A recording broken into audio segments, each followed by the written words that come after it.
হরে কৃষ্ণ বন্ধুরা, কেমন আছেন সবাই? আশা করি সবাই ভালো আছেন। তো আমি অর্পিতা, ফুডি অর্পিতা কিংডম চ্যানেলে আপনাদের সবাইকে স্বাগত জানিয়ে আজকের ভিডিও শুরু করছি। তো সামনেই তো 25শে ডিসেম্বর, ম্যারি ক্রিসমাস আছে। তো সেই উপলক্ষে সবাই কেক খায় বাড়িতে, বাচ্চা থেকে বুড়ো সবারই কেক খেতে ইচ্ছা করে ওই দিনে। তো সেই উপলক্ষে যারা বাইরে থেকে কেক কিনে একদমই খেতে চান না আর ঘরে কেক বানাতে পারছেন না, বারবার ফেলিয়ার হয়েছেন, তাদের ক্ষেত্রেই আমি বলছি একদম সহজ উপকরণে ঘরে একদম ঘরোয়া জিনিসপত্র দিয়ে কেকটা বানাচ্ছি আমি। স্টেপ বাই স্টেপ দেখতে থাকুন, একটু স্কিপ করলে কিন্তু একটা বড় বড় স্টেপ মিস করে যাবেন। তো একদম স্কিপ না করে পুরো ভিডিওটা কন্টিনিউ দেখতে থাকতে হবে। তো চলুন আর কথা না বাড়িয়ে ভিডিওটা স্টার্ট করি। এত ঠান্ডা লেগে তুমি ডিমটা ফাটাবে কি করে? আরো ভালো ফাটবে, হাতটা কাঁপবে ভালো। কেকের জন্য প্রথমে ডিমটা ফাটিয়ে নিতে হবে, এতটাই ফেনাতে হবে যেন একটা ক্রিমের আকার ধারণ করে। তো এখানে ও প্রথমে দুটো ডিম ফাটিয়ে নিক।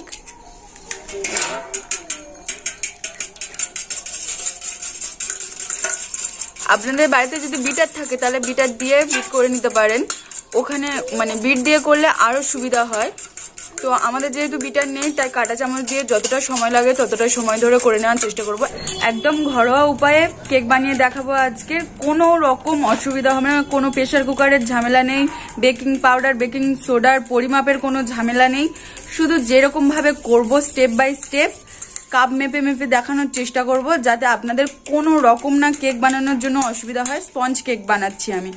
তো হ্যাঁ, আর ওর এইদিকে ডিম ফাটতে বসিয়ে দিয়েছি, আর এইদিকে আমাদের বাচ্চারা পড়তে চলে এসছে, এখনো আসতে অনেকে বাকি আছে। তাই আমি বলি খুবই ঠান্ডা পড়েছে, এখন এই ডিম যে ফাটাচ্ছি জানি না কতক্ষণ লাগবে, দেখা যাক না।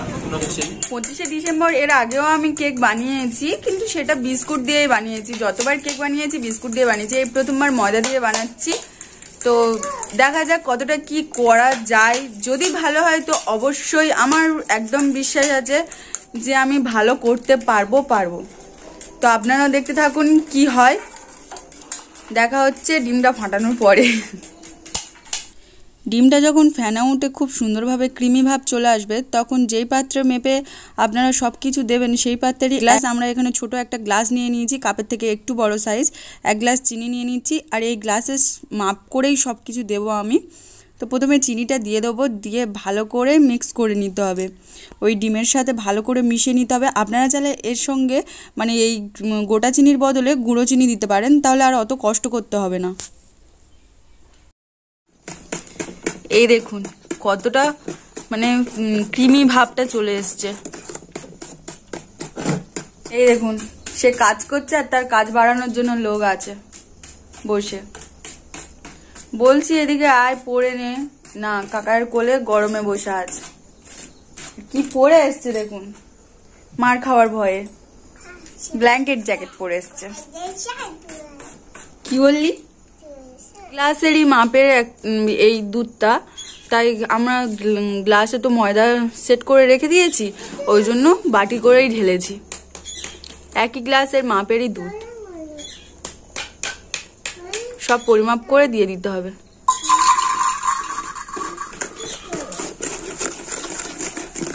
এবারে ডিম দুধ আর চিনিটা ভালো করে মিক্স করে নিতে হবে। ওটা ফাটানো হয়ে গিয়েছে, চিনিটাও খুব সুন্দরভাবে গলে গিয়েছে, আমি দেখাচ্ছি।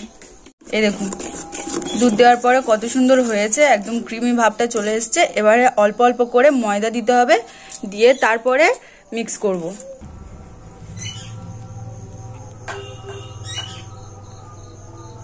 এক গ্লাস ময়দা নিয়েছি, এবারে এই ময়দাটা চেলে চেলে দিয়ে দেব, কারণ কোনো দলা ভাব থাকা যাবে না, একদম যা কিছু দেবেন চেলে চেলেই দেবেন। করে নাও।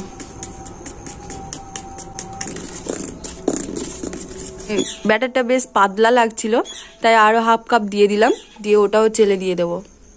কেমন আছে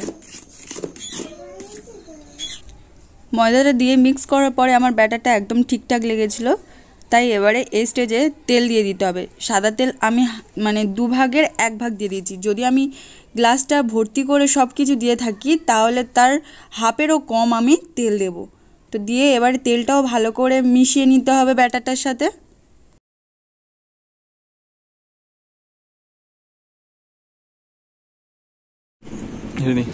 এই দেখুন ব্যাটারটা ঠিক এইরকমই থাকবে, এরকম তুললে ঠিক এইরকম ভাবেই পড়বে।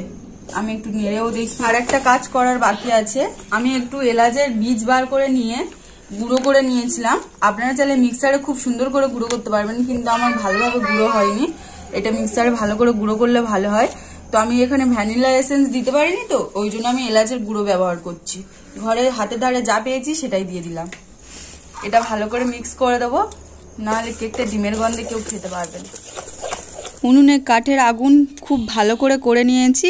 এবারে কড়াটা বসিয়ে দিয়ে কড়াটা গরম করতে হবে।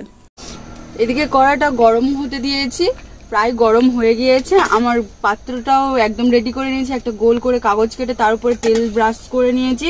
এই সময় আমি ইনোটা দিয়ে দেব। ইনোটা দিয়ে দিয়েছি, এবারে ভালো করে মিশিয়ে নিতে হবে।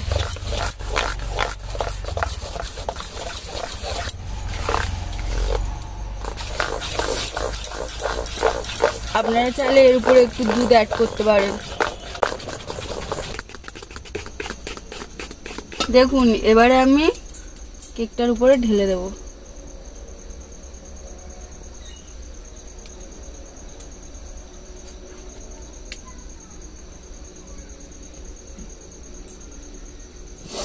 ইনোর উপরে একটু দুধ দিলে খুব সুন্দরভাবে হবে।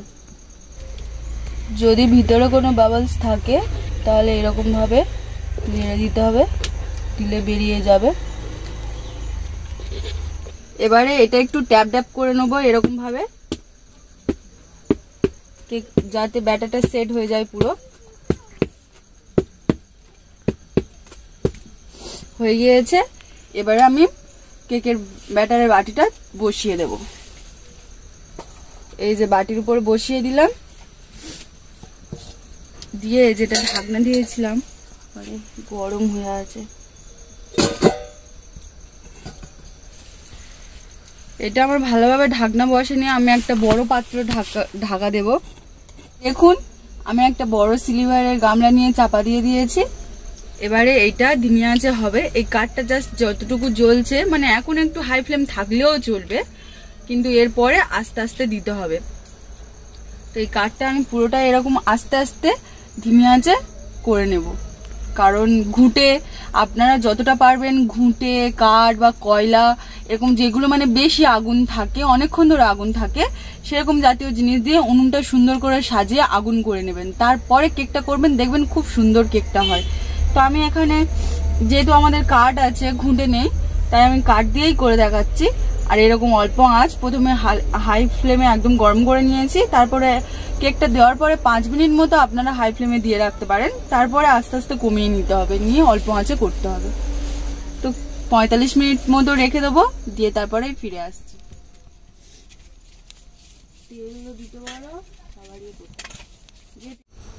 বন্ধুরা এই দেখুন একটা ঝেঁটাকাটি নিয়ে ভালো করে ধুয়ে নিয়েছি।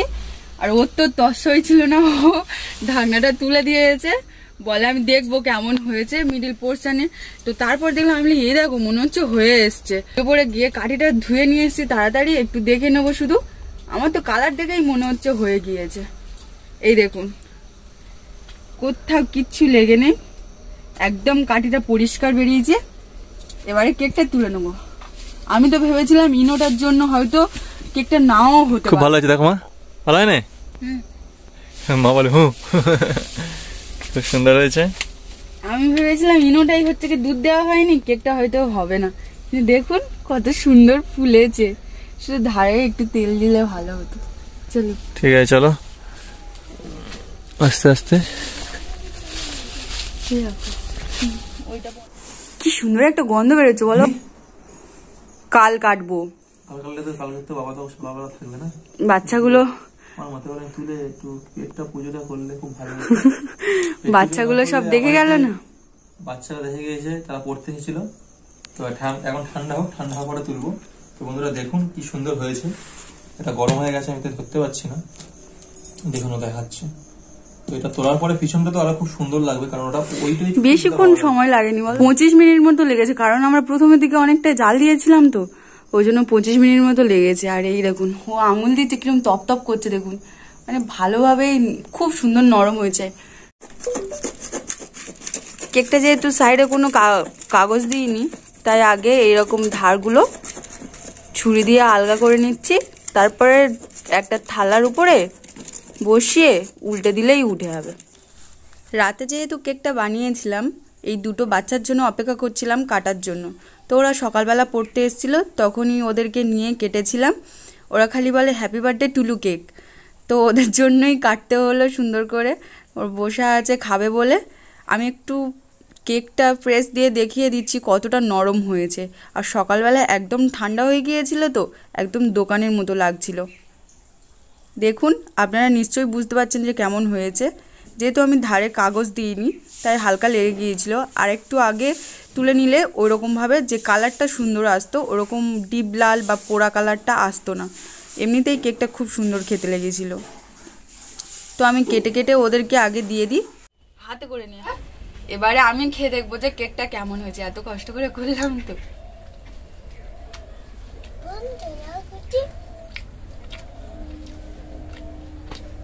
বেশ নরম হয়েছে একদম, মানে এলাচ দিয়ে করেছি তো। দোকানে যে কেকটা এই টাইমে পাওয়া যায় 25শে ডিসেম্বরের জন্য, তো একদম সেরকম ফ্লেভার বেরোচ্ছে। কিন্তু আমি এলাচের গুঁড়ো দিয়েছিলাম, ভ্যানিলা এসেন্স দিইনি, তবুও সেরকম ফ্লেভার বেরোচ্ছে কেন জানি না।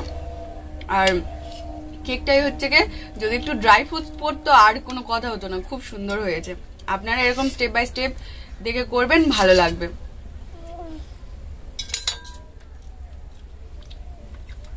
বলবি তো ভালো হয়েছে, বল কেমন হয়েছে মা, বলে দাও, ক্যামেরায় বলে দাও কেমন হয়েছে। আরে ভালো হয়েছে সেটা বল, বল ভালো হয়েছে।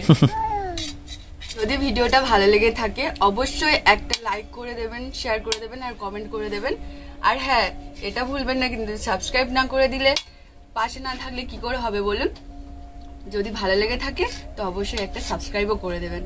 সবাই ভালো থাকবেন, সুস্থ থাকবেন। দেখা হচ্ছে পরের ভিডিওতে। টাটা।